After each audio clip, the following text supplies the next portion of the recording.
नमस्कार, खबर समय जगत में आपका स्वागत है। मैं हूं आपके साथ अंकिता और आइए अब खबरें देखते हैं विस्तार से। भोपाल मध्य प्रदेश के संविदा स्वास्थ्य कर्मचारियों की 2 सूत्रीय मांगों को लेकर अनिश्चितकालीन हड़ताल जारी है, जिसका स्वास्थ्य सेवाओं पर भी खासा असर पड़ रहा है। संविदा स्वास्थ्य कर्मचारी संघ के बैनर तले हो रहे कर्मचारी नियमितीकरण और निष्कासित कर्मचारियों की बहाली की मांग को लेकर हड़ताल पर है। वहीं कांग्रेस ने भी संविदा स्वास्थ्य कर्मचारियों की हड़ताल का समर्थन किया। पूर्व मंत्री जयवर्धन सिंह स्वास्थ्य कर्मियों की हड़ताल में शामिल हुए और उनकी मांगों का समर्थन किया। उन्होंने कहा कि यह वही स्वास्थ्य कर्मचारी जिन्होंने कोरोना काल में अपनी सेवाएं दी, लेकिन सरकार ने काम लेने के बाद कई स्वास्थ्य कर्मियों को निकाल दिया, जो दुर्भाग्यपूर्ण है। उन्होंने कहा कि अगर कमलनाथ सरकार को पूरे 5 साल मिलते तो विभिन्न वर्गों के संविदा कर्मियों को नियमित कर दिया जाता। जिंदाबाद जिंदाबाद जिंदाबाद। दूतों का शोषण बंद करो, बंद करो, बंद करो। दूतों का शोषण बंद करो, बंद करो, बंद करो। देश के हित में कर्मचारियों को नियमित करना होगा, करना होगा, करना होगा। देश के हित में करेंगे काम करेंगे पूरे काम। देश के हित में टेंडर बड़ा हुआ करोड़ों का, कोई जो ठेकेदार होता है, जो उससे जुड़ा होता है, उसको टेंडर मिल जाता है और उसको ठेका मिलता है आउटसोर्स कराने का। जो आपकी जो प्रमुख मांग है कि आपका नियमितीकरण हो, इसके लिए हम आपके आवाज बुलंद करेंगे। और साथ में जो आपने कहा है कि तुरंत जो भी हमारे संविदा कर्मी हैं, तुरंत आपका नियमितीकरण हो, इसके लिए मैं कमलनाथ जी से भी बात करूंगा।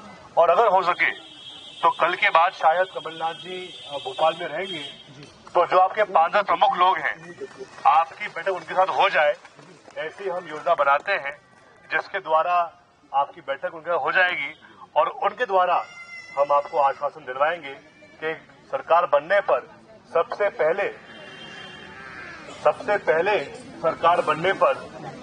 पहले कैबिनेट में आप सबका नियमितीकरण हो। भी दिया गया कि 2018 में भी आपकी तरफ से आश्वासन दिया। हमारे जो संविदा स्वास्थ्य कर्मचारी हैं, ये वो वर्ग है जिन्होंने कोविड काल में स्वयं की जिंदगी को जोखिम में डाल के जो पीड़ित लोग थे उनकी सेवा की थी निस्वार्थ भाव से। और हम सबके लिए बहुत ज़रूरी है कि जो ये सभी हमारे स्वास्थ्य कर्मचारी हैं जो संविदा पर हैं, उनकी जो आवाज़ है उसको सुनना चाहिए है। और आखिर अगर वो व्यक्ति जिसने निस्वार्थ भाव से तब सेवा की थी जब कोविड की एक महामारी पूरे हमारे प्रदेश और देश में थी, तो ऐसे लोगों को सबसे पहले स्थायी नौकरी मिले, ये हमारा प्रयास होना चाहिए है। उल्टा मध्य प्रदेश सरकार ने तो इनकी सेवाएं ली कोविड काल में और उसके बाद जो इनकी पूरी जो सेवा थी वही समाप्त कर दी। तो ये बहुत गंभीर मामला है और इसमें हमको प्राथमिकता पर इनकी आवाज़ को सुनना भी चाहिए है। जो आपने बात की है उसमें ज़रूर हमने ये बात कही थी कि हमको पूरे 5 साल मिले ही नहीं। मैं आज भी कह रहा हूँ, अगर कमलनाथ जी को पूरे 5 साल मिलते तो जो संविदा वर्ग है, चाहे वो शिक्षा विभाग का हो, चाहे स्वास्थ्य विभाग का हो, चाहे ऊर्जा विभाग का हो, चाहे नगरीय प्रशासन का हो, पंचायती राज का हो, इन सबको नियमित करने की सोच कमलनाथ जी की थी।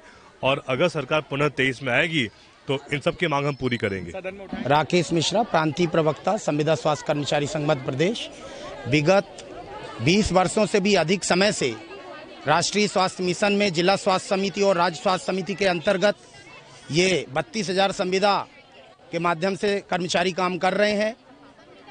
हमने अनेकों बार शासन और प्रशासन से गुहार लगाई है, मांग किया है, अनुनय विनय किया है, लेकिन शासन ने, प्रशासन ने हम लोगों की मांगों का अनदेखा किया और आज तक कोई सकारात्मक निर्णय नहीं लिया। इसलिए पूरे प्रदेश भर के सभी कर्मचारियों में आक्रोश है। 5 जून 2018 की एक नीति भी बनाई थी जिसमें संविदा कर्मचारियों को उसमें कहा था कि हम लोग उस नीति के अंतर्गत लाएंगे, लेकिन इन कर्मचारियों को आज तक उस नीति का लाभ नहीं मिला है, जबकि मध्य प्रदेश के और भी अन्य कई विभागों में उस नीति का क्रियान्वयन किया जा चुका है।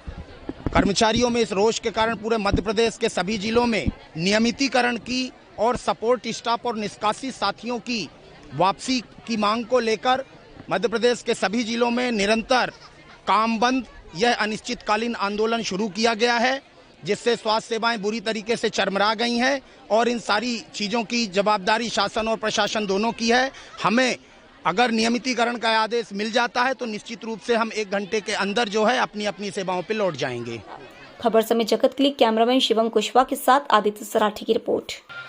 For latest news, subscribe to our channel and press the bell icon